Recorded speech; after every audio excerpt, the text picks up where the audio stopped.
Miss Rabbit has fainted. Miss Rabbit has fainted again.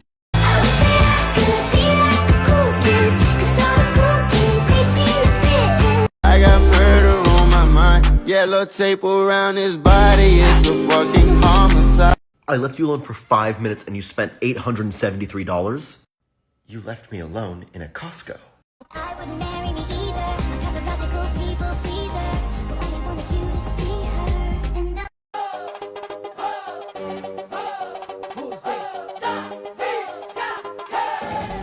Guck dich an und weißt sofort, was mit dir los ist. Soll ich noch mal ein bisschen tiefer reingucken? Dann krieg ich vielleicht sogar noch ihren Namen.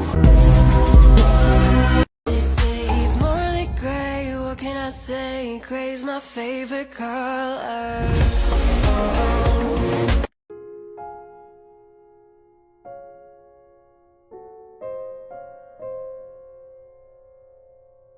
They say he's morally gray. What can I say? Gray's my favorite color.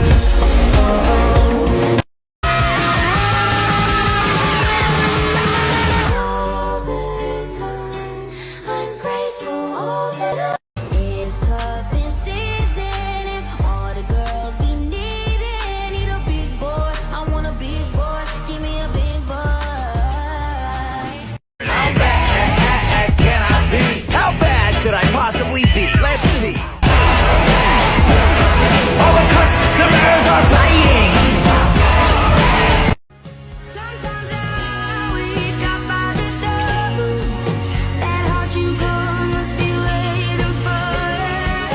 Even when the radio, I can't help Know that I'm at an all-time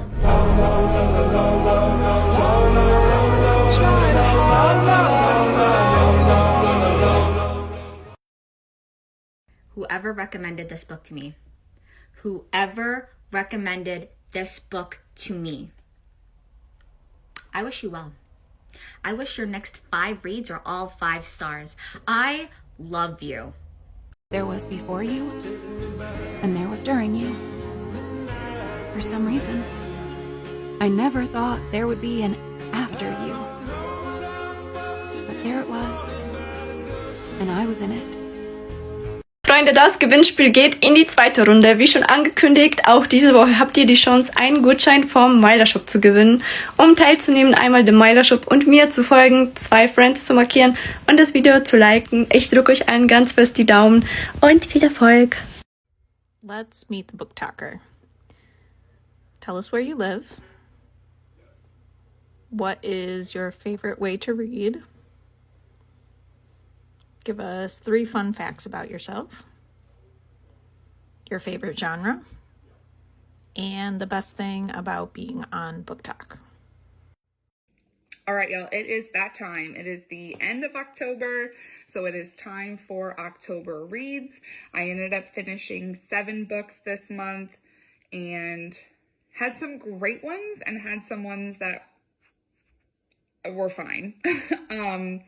First one that I read was Where You Go by Riley Dark. It's about a bounty hunter named Kelly Cruz who is approached by a dad whose daughter's been kidnapped and offers her a very good chunk of change to help find his daughter because the police are not really doing anything.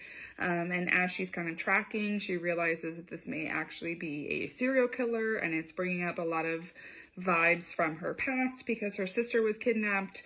So it was interesting, but the weird thing about this one is I didn't really care about any of the characters. I didn't care about the main character. I didn't care about the girl that got kidnapped. It was just, I almost didn't have enough build up to really care about these people. So as things were taking place, like the main character would feel some type of way, and I was just like, okay, yep, moving on. It was just one that I kind of just like skimmed through, rather than like really hooked me in. There's been, you know, some mysteries this month that like definitely pulled me in. This one was not one of them. I gave it 3 stars. It was a good, like, easy read, but I didn't really care. Next one was Even in Death by, who is this by? Lilith Roman. This one I gave 4 stars. I'm so picky. I'm a terrible 5-star read, but a girl's parents pass away and she has to move back to her family home and kind of start going through things and decide what she wants to do with stuff. And while she's there, a lot of past trauma is brought up. She's having to deal with a lot. She thinks that the house might be haunted and stuff's coming like back together, like her past is creeping back up on her. It was good. I was really involved throughout the entire book, and the ending kind of let me down. It felt really anticlimactic, but I liked the story as a whole. So I still gave it 4 stars, but it just was not enough to get even a 4.5. The ending kind of let me down a little bit. You almost like saw it coming, so it just wasn't, I didn't care. Death's Obsession was my next one, by Avina St. Graves.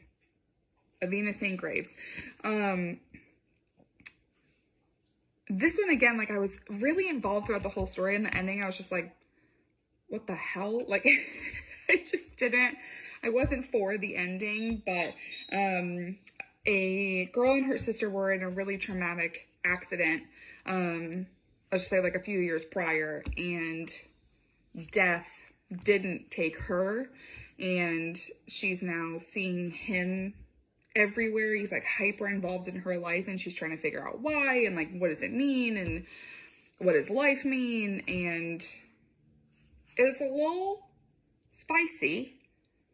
So look alive. I wasn't really expecting that in this type of novel, but like, I liked it. I liked the flow of the read. Her writing was fine, but again, I got to the end and was like, all of that for this? Very weird. But 4 stars, like the read, I got through. This next one was probably like the chillest read of the whole month, I guess. It was Murder on the SS Rosa. It's a Lee Strauss book, and it's a Ginger Gold like mystery. It's like a whole string of like mystery novels surrounding the character Ginger Gold. And I'm pretty sure this is the first one in that string of mysteries that sets in. I'm pretty sure. I read this one for like the more historical vibes. It's definitely set in like a past time. I think 1920s or 30s, I'm pretty sure. But Ginger Gold is going back home to England to settle her family's estate. And while she's on the ship, the captain is murdered, and you are trying to figure out, basically it's a whodunit.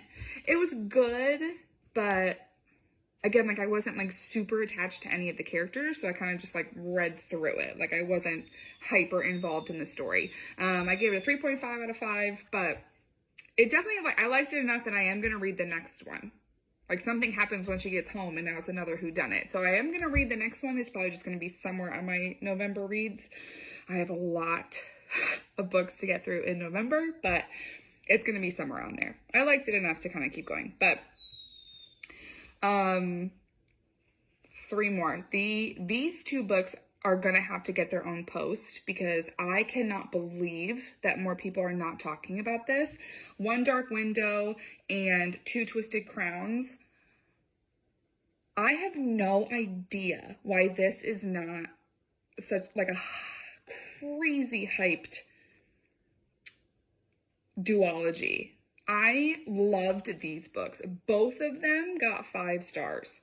And one, I never give 5 stars. I'm an obnoxiously picky reader, and I don't love that about myself, but you really have to get me invested for you to get 5 stars. Not only did the first one get 5 stars, but the second one, the follow-up, also got 5 stars. I loved the characters. I loved the storyline. I loved just the vibe of the book, the humor, the angst, the romance. Like, the story itself was so captivating to me that I cannot believe that this is just like glossed over in the realm of fantasy. And I get it. There's so many other bigger fantasy. And I don't even know if I'd consider this fantasy. It's just got like little magic vibes in there. It is so good. And I like don't even want to talk too much about it now, because like I said, I'm going to make it's going to get its own video, because there's no way that these books are just going to slide by BookTok and Bookstagram. There's no freaking way. These are too good. I don't get it. So both of them got 5 stars. keep an eye out for their follow-up because they will get an entire video in the next couple days because, wow, I literally loved them so much that when I was done, I reread them immediately. And that rarely happens for me, that I need to go back and reread the story. Rarely. There's 2 collections, 2 books series in general that I reread, and now that was a 3rd. So good for them, because Rachel Gillig, 10 out of 10, girl. Absolutely freaking love these books. The last one that I read for October is a reread. It's the A Shadow in the Ember. Shadow in an Ember? Oh God. Shadow in the Ember by Jennifer Armentrout. It is the prequel series to From Blood and Ash. And From Blood and Ash gets, I mean, it's a lot of conversation surrounding that one anyway, because you either love it or you hate it. Like, there really is no in between. I feel like it's very ACOTAR in that vibe. You either really enjoyed the story or it just wasn't for you. I loved From Blood and Ash. The 3rd book is absolutely nonsense, and there's no point in reading the 3rd book. I don't know what happened there. I really don't. And I think that's where it loses a lot of people, is book number 3, but whatever, digress. If you enjoyed From Blood and Ash, or even if you didn't, please read the prequel series because it is so much better. I don't understand how we have such good writing here, and then From Blood and Ash is kind of just like hills and valleys. I don't get it.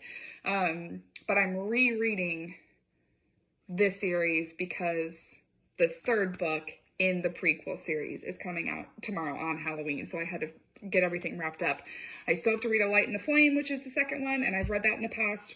Both of these got 5 stars from me, and not any of the books in From Blood and Ash got 5 stars. So, the prequel is significantly better. I don't know what happened, but it's better.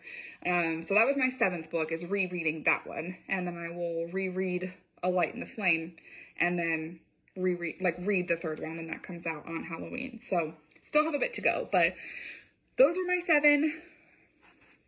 I need more people to read One Dark Window and 2 Twisted Crowns, because it's like a need for me. Okay, love you, say it back.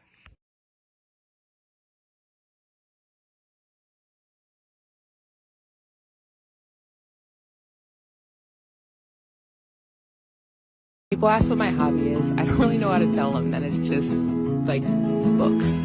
Not just reading books and like getting lost in them, but the smell of books and bookstores and the stories behind like the people who own them and just everything about books.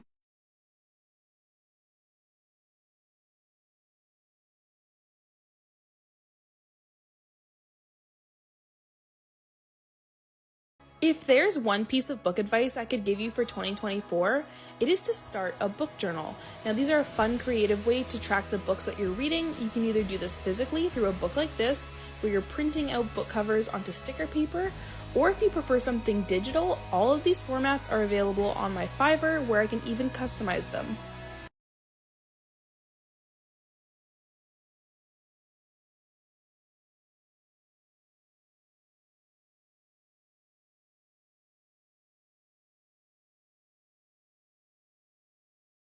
Please tell me the name of the dragon who chose you. Ternanog. And Andarna Yoram.